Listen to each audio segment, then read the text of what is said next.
파이어에 도전하는 워킹맘, 파워맘입니다. 오늘은 파이어족의 투자를 위해서 해야 하는 돈 공부 얘기를 해보겠습니다.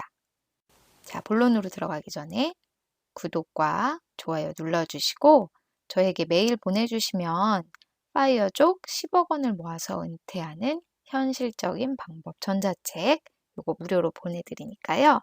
많이 메일 보내주세요. 자, 한번 말씀드렸던 어느 고시 합격자의 청원 이분 기억나시나요? 이분 시험 공부 정말 잘하셨고 정말 사회적인 엘리트였는데 돈 공부 안 하셨어요. 돈을 모르셨습니다. 자본주의 법칙을 잘 모르셨고 집 한 채 가지기 힘든 자신의 신세를 한탄하고 계신다는 그런 얘기 한 적 있었죠? 그럼 우리는 돈 공부를 해야 하는데 어떻게 해야 할까요? 자본주의에서의 돈 공부, 저는 책을 통해서 하는 돈 공부가 가장 쉽고 저렴하고 빠르다고 생각합니다. 사실 돈에 대해서 알기 위해서는 어디서 강의를 듣거나 자기가 직접 돈을 잃으면서 체험해 보거나 그런 방법도 있지만 그것들 다 시간도 많이 걸리고 돈도 많이 드는 방법이니까 가장 쉽고 빠르고 또 효율적인 방법은 바로 책이에요. 그래서 오늘은 돈 공부를 위한 추천 도서 3권을 소개해 드리겠습니다. 가장 먼저 추천해드리로 많은 자본가들의 인생책 부자 아빠, 가난한 아빠입니다. 로버트 기요사키의 책인데요. 기요사키는 이 책 이후로 또 수많은 관련된 비슷한 책들을 많이 썼어요. 그 다른 책들도 좋은 책이 많지만 가장 백미는 이 책이라고 생각을 합니다. 이거는 저에게 있어서도 자산에 대해서 눈뜨게 해준 인생책이라고 할 수 있어요. 이 책의 가장 중요한 부분은 바로 수입, 지출, 자산, 부채에서의 흐름입니다. 우리가 무언가를 소비하기 위해서 돈을 쓰면 부채가 늘어나고 이것은 더 많은 지출을 유발하게 돼요. 예를 들어서 할부로 차를 사게 되면 차를 사는 것 그 자체도 소비지만 할부 이자를 내느라고 더 큰 소비를 하게 되고 계속 지출이 늘어나는 그런 구조가 형성이 되죠. 하지만 우리가 자산을 사게 된다면 어떨까요? 자산이라는 건 주식이나 부동산 이런 걸 사게 되면 똑같이 돈을 썼는데도 배당금이나 매매 차익이나 아니면 임대소득세 이런 게 발생을 하죠.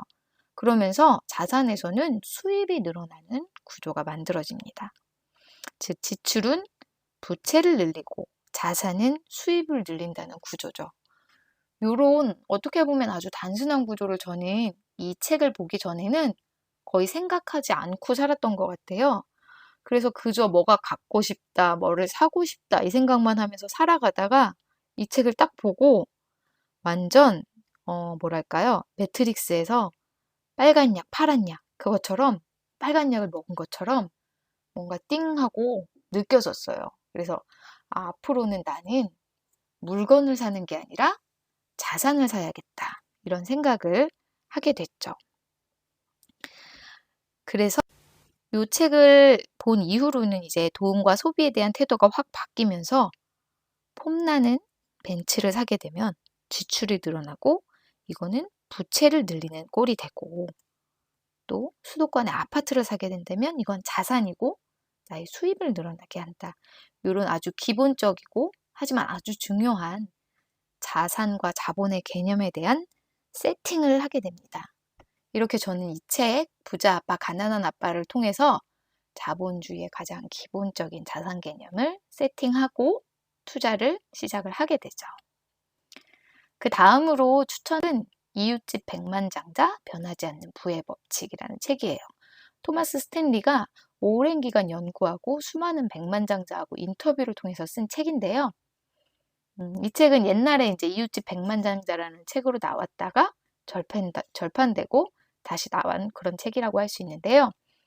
이 책에서는 부자들이 우리의 환상처럼 돈을 펑펑 쓰는 사람들이 아니고 상당히 절약하며 살아가는 부자들이 대부분이라는 그런 깨달음을 주는 책입니다. 자, 이 책에 보면 누가 부자일까 한번 생각해 보게 하는 게 있어요.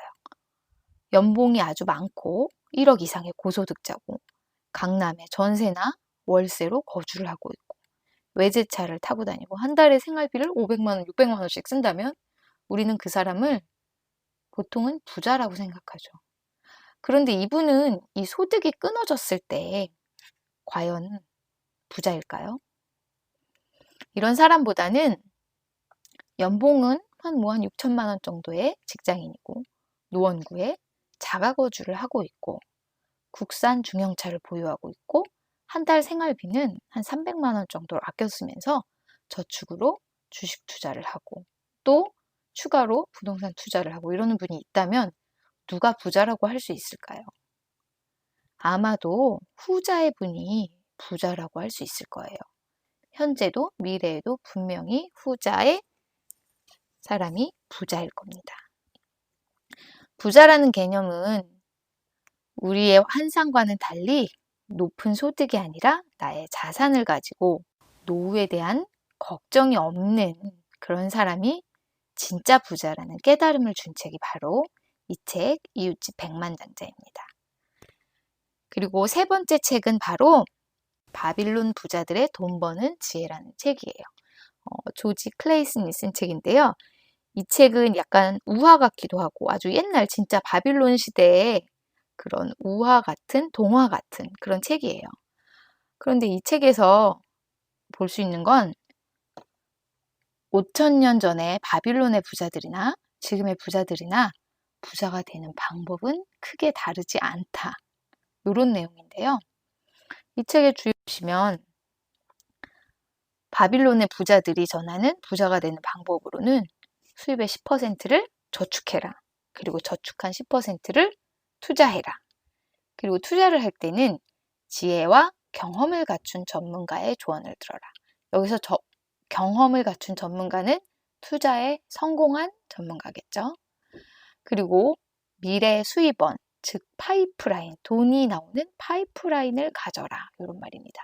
이제 여기에서 나온 파이프라인이라는 게 이제 우리가 요즘에 흔히 부업으로서 이제 파이프라인 구축 많이 얘기하게 된 그런 책인데요. 아마 여기서 나온 말인 것 같아요. 파이프라인이라는 말 많이들 쓰시죠?